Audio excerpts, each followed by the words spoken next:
et début de tournage, sachez-le, enfin, de la vraie peau.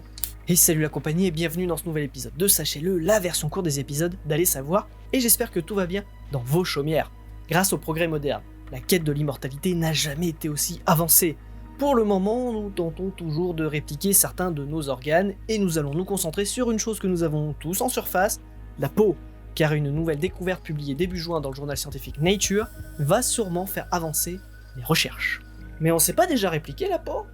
Alors oui et non. Comme nous allons le voir, la peau ce n'est pas simplement des cellules collées les unes aux autres, parce que si c'était simplement le cas, nous ne connaîtrions pas le toucher, notre peau ne transpirerait pas et nous n'aurions pas de poils ou de cheveux, donc voilà, c'est un tant soit peu plus complexe que cela. Pour ce que ça sert aujourd'hui, plus de poils, donc plus besoin d'aller chez l'esthéticienne. À quoi ça sert de faire de la peau avec des poils du coup ? Je vous le demande. Alors effectivement, la mode actuelle est plutôt d'enlever ces poils, qui ont plusieurs rôles pourtant importants. Les poils dans le nez ou les oreilles servent de filtre à poussière, les cheveux à protéger le crâne et sa peau. Les cheveux d'ailleurs, ils servent aussi à éliminer les toxines de notre corps. C'est pour cela que l'on retrouve les traces des drogues que vous prenez dans vos cheveux. Oui, bref, alors c'est pas toutes les toxines de notre corps qui passent par les cheveux, le foie en filtre une bonne partie, mais bon, bref, voilà. J'oublie sûrement d'autres utilités des poils, mais voilà, les cerfs, ils ne sont pas là que pour être esthétiques ou non. Et revenons sur la peau, l'histoire des tentatives de sa duplication et cette dernière découverte.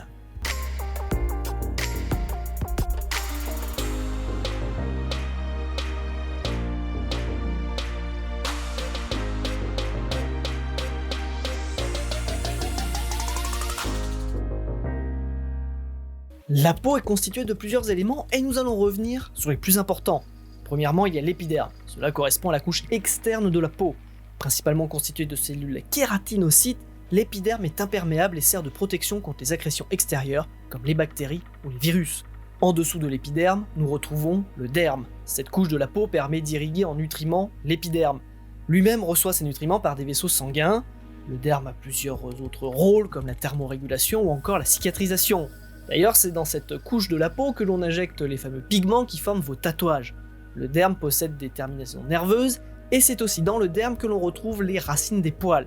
Puis il y a l'hypoderme, qui sert de membrane permettant de séparer la peau de ce qu'il peut s'y trouver en dessous, principalement les muscles. Voilà pour un très bref descriptif de la structure de notre peau. Je passe bien sûr sur tout un tas de fonctionnements comme la transpiration, le collagène, la pigmentation ou autres. Depuis bientôt 40 ans, les scientifiques tentent de recréer la peau en laboratoire. Le but étant de pouvoir mieux étudier les différentes maladies de la peau ou pour tester des médicaments. Et bien évidemment pouvoir réaliser des greffes de peau sur un certain nombre de personnes qui peuvent être atteintes soit de maladies, soit les grands brûlés. En 2014, une équipe espagnole était parvenue à faire de la peau qui avait son propre réseau sanguin et lymphatique, ce qui était déjà une avancée très intéressante car grâce, entre autres, au vaisseau sanguin et lymphatique, une cicatrisation se faisait lors d'une coupure. Les chercheurs utilisent des cellules souches pour parvenir à créer cette peau. Les cellules souches sont des cellules qui ne sont pas différenciées. Les cellules peuvent se répliquer et donner naissance à des cellules qui vont se différencier pour donner vie à des cellules qui seront des cellules soit de la peau, soit des muscles, bref, à tout ce qui peut composer notre corps. Généralement, dès que des chercheurs tentent de reproduire un organe vivant, les recherches débutent sur les cellules souches. Et revenons sur notre peau. Les dernières versions de la peau fabriquée en laboratoire manquaient de quelques petits détails assez importants, des nerfs et des poils. De broutilles permettant la sensation de toucher et la thermorégulation. Rien que ça, bref. En 2018, une équipe venant de plusieurs universités américaines était parvenue à répliquer de la peau de souris, poils et nerfs compris.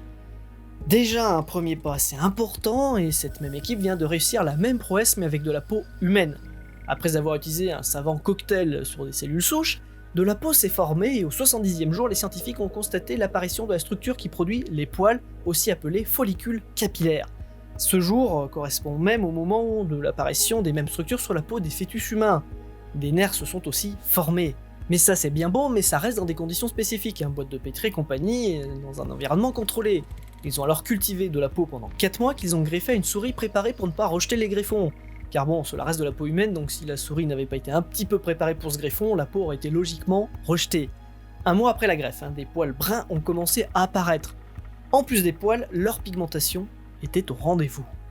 Du coup, prochaine étape, les essais cliniques sur des hommes, non ? Alors je n'ai pas d'informations sur des essais cliniques qui pourraient avoir lieu sur l'homme, mais ce qu'il faut retenir c'est que pour greffer de la peau sur des hommes, il y a plusieurs contraintes et la plus importante, c'est le rejet du greffon. Mais au final sur cette découverte, ce n'est pas tant la peau qui est importante mais la création de poils. On pourrait faire pas mal de choses avec ça, par exemple les gens qui ont des problèmes de calvitie, de perte de cheveux pour X ou Y raison, etc. C'est surtout ça parce qu'aujourd'hui on ne sait pas fabriquer des cheveux, hein. On les prend à des personnes, on la plante dans d'autres personnes. Là on pourrait fabriquer des cheveux avec l'ADN de la même personne, etc. Limiter les rejets, et bon bref. C'est plus ça qui est important que la création de la peau complète en elle-même. Et pour terminer, il faut savoir que l'équipe en question ne cherchait pas à répliquer de la peau humaine à la base. Ils faisaient des recherches sur l'oreille et dans les tests, ils ont remarqué une sorte d'excroissance indésirable qui était de la peau correctement formée. Forcément, ils se sont donc penchés sur cette découverte fortuite. La science est parfois surprenante. Bref, sur cette découverte scientifique prometteuse, merci à vous de nous avoir suivis. Et n'oubliez pas de mettre les pouces vers le haut, les pouces vers le bas. Et quel épisode barbant. Oh là, mais qu'est-ce qui lui arrive? Il est à fleur de peau en ce moment. Je dirais même plus qu'il est sur les nerfs, hein. Bon, bref. N'oubliez pas, commentaire, partage. C'est aussi malheureusement la fin de l'aventure Tac au Tac. Après un long moment où ils se sont lancés dans cette aventure, malheureusement elle vient de prendre fin. Moi ça faisait pas longtemps que j'étais là. Bon, du coup je vous dis rendez-vous lundi prochain pour un épisode long. J'ai reçu le livre, hein, mais pas vraiment à temps pour que l'épisode soit complètement prêt, donc c'est comme j'avais dit lors de l'épisode des références, j'ai sorti un petit épisode, le temps d'avoir le temps de travailler sur cet épisode long. Bref, voilà. Sachez-le, quand une blonde voit une peau de banane par terre, elle dit « Oh non, je vais encore tomber !» Bref, merci à vous, fin de tournage.